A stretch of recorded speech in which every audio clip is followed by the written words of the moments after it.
प्राचीन काल में एक गरीब पुजारी हुआ करता था।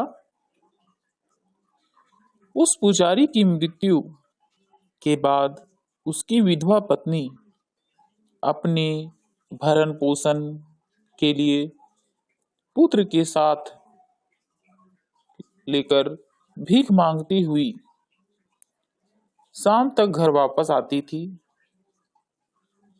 एक दिन उसकी मुलाकात विदर्भ देश के राजकुमार से हुई, जो कि अपने पिता की मृत्यु के बाद दर दर भटकने लगा था।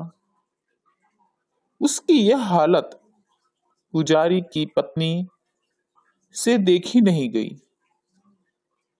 वह उस राजकुमार को अपने साथ अपने घर ले आई और पुत्र जैसा ही रखने लगी। एक दिन पुजारी की पत्नी अपने साथ दोनों पुत्रों को सांडिल्य ऋषि के आश्रम ले गई। उस ऋषि से शिव जी का प्रदोष व्रत की कथा एवं विधि सुनी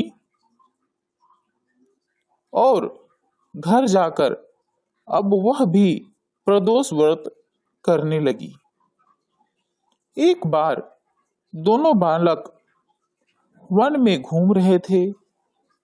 उसमें से पुजारी का बेटा तो घर लौट आया, परंतु राजकुमार वन में ही रह गया।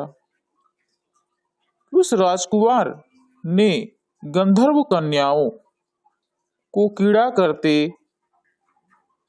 हुए देखा तो उसने बात करने लगा।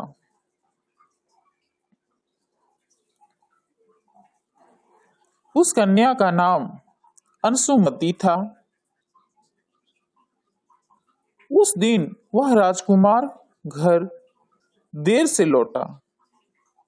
राजकुमार दूसरे दिन फिर उसी जगह पहुंचा जहां अंशुमति अपने माता पिता से बात कर रही थी।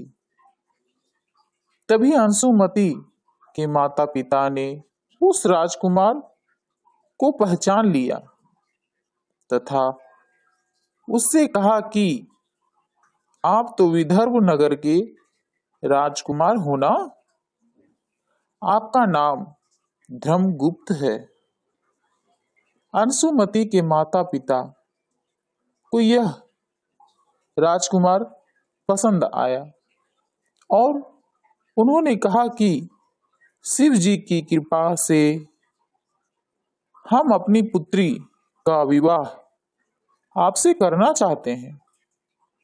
क्या आप इस विवाह के लिए तैयार हैं? राजकुमार ने अपनी स्वीकृति दे दी तो उन दोनों का विवाह संपन्न हुआ।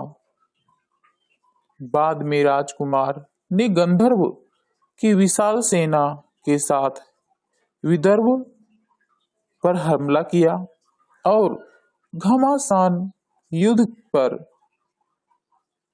करके विजय प्राप्त की तथा पत्नी के साथ राज्य करने लगा। वहां उस महल में वह पुजारी की पत्नी और पुत्र को आदर के साथ ले आया तथा साथ रहने लगा। पुजारी की पत्नी तथा पुत्र के सभी दुख व दरिद्रता दूर हो गई और वे सुख का अपना जीवन व्यतीत करने लगे।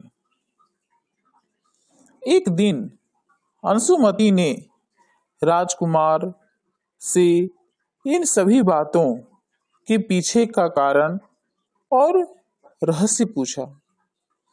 तब राजकुमार ने अंशुमति को अपने जीवन की पूरी बात बताई और साथ ही प्रदोष व्रत का महत्व और व्रत से प्राप्त फल से भी अवगत करवाया। उसी दिन से प्रदोष व्रत की प्रतिष्ठा व महत्व बढ़ गया तथा लोग यह व्रत करने लगे। कई जगहों पर अपनी श्रद्धा के अनुसार स्त्री पुरुष दोनों ही यह व्रत करते हैं। इस व्रत को करने से मनुष्य के सभी कष्ट और पाप नष्ट होते हैं एवं मनुष्य को अभीष्ट की प्राप्ति होती है।